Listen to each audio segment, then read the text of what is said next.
என் பேச்சில என் மூச்சுல என் சொல்லுல என் செயலில கலந்திருக்கீங்க.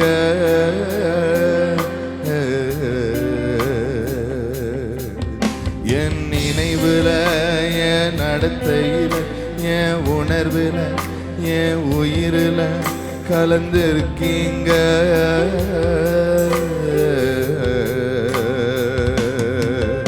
என் பேச்சுல என் மூச்சுல என் சொல்லுல என் செயலில கலந்திருக்கீங்க. என் நினைவுல என் நடத்தையில என் உணர்வுல என் உயிரில கலந்திருக்கீங்க. கைகளை உயர்த்தி அன்பின் ஆவியானவரே